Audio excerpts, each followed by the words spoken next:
The rain was relentless that morning, hammering against the small, aging apartment window like it was trying to break in. Nathan Brooks sat hunched over his kitchen table, the worn edges of the surface scraping against his palms as he scrolled through bills on his phone. The faint smell of burnt coffee lingered in the air, mingling with the scent of damp rain from outside. He was a man used to solitude, though not by choice. Raising a 7-year-old daughter, Emma, alone had turned his life into a constant balancing act between work, school runs, and keeping their small, cluttered apartment a home rather than a shelter. He had never imagined answering a phone call would change the course of his day, let alone his life. When the phone rang, the number was unfamiliar, yet something about the tone of the automated voice prompted Nathan to answer. "Hello?"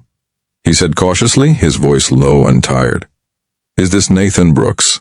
A calm, almost hesitant voice asked. "Yes, speaking. This is Clara Whitmore. I think I may have called the wrong number. I'm looking for my assistant, but you picked up instead." Nathan opened his mouth to apologize, but before he could, the voice continued. "I know it's strange, but I needed to speak to someone, anyone really. Could you just listen for a minute?" That one line, simple yet vulnerable, made Nathan hesitate. Something in it struck him a quiet desperation that mirrored his own days spent fighting invisible battles alone. He nodded, even though she couldn't see him, and replied softly, "Of course, I can listen." And listen he did. What started as a wrong number turned into an hour-long conversation, where Clara, a young heiress to a wealthy family business, confessed her fears and doubts about the life she had been born into. She spoke of suffocating expectations, loneliness masked by luxury, and dreams she felt forbidden to chase. Nathan listened, offering little advice, mostly quiet acknowledgement and empathy, feeling a rare connection spark across the phone lines. By the time Clara finally hung up, Nathan felt an unfamiliar warmth settle in his chest, a reminder that human connection could happen in the most unexpected ways. The rain had slowed to a drizzle outside, and Emma peeked from the hallway, her curly hair damp and eyes curious. "Daddy, are you talking to a new friend?" she asked innocently. Nathan smiled, ruffling her hair. "Something like that, pumpkin."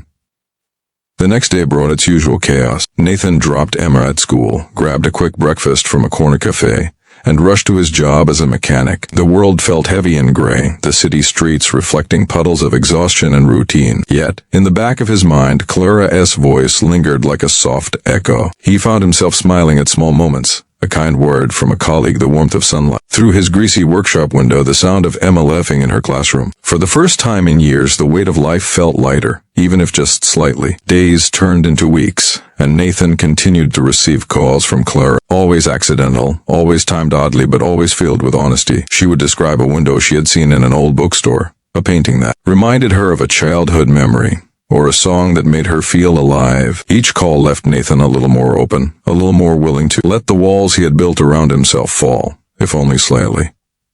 Then came the day that changed everything. Nathan was leaving the apartment after fixing Emma's bicycle when the phone rang again. Clara's voice was trembling, unusually urgent. "Nathan, I need help. I don't know who else to call." Nathan felt his stomach drop. "Where are you?" he asked immediately, the protective instinct of a father kicking in. I am at the old pier near the ferry docks. Please, I don't want to be alone right now." Without thinking, Nathan jumped into his beat-up truck, mud splashing on his boots as he drove through rain-slick streets toward the waterfront. His mind raced with every possible scenario. Was she in danger? Had something happened at her family estate? He pulled up near the pier to find Clara sitting on the edge of a wooden dock, her designer coat soaked through, hair plastered to her face. She looked fragile and lost, yet there was a spark in her eyes, a plea for someone to see her for who she really was. Nathan approached slowly, unsure if he should speak. "Clara, it's okay. You are not alone," he said, his voice steady despite the storm around them. She looked up, tears mixing with rain, and finally whispered, "I don't know why I called you. I didn't even know your name at first, but you care, don't you?" He nodded, sitting beside her. "I do, and right now, that is enough."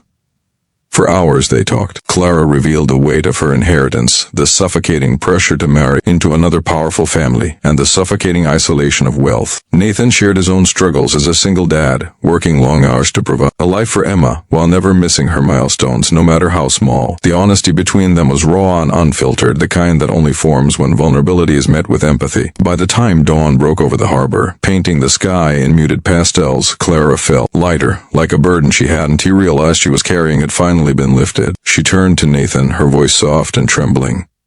You've changed how I see things. Not just today, but everything. You remind me that life is about perfection or money. It is about the people who care for you when no one else will. Nathan swallowed hard, feeling a lump in his throat. He wanted to tell her that she had done the same for him, that her voice had pulled him out of a fog he hadn't known how to escape. But before he could, Clara stood, brushing rain-soaked strands from her face. She reached into her pocket and pulled out a small, crumpled envelope. I know this might seem strange, but I want you to have this. It's a letter my grandmother wrote to me when I was 7. The day my parents left for Europe. She told me to always trust in kindness, in second chances, in people who show up when you least expect it.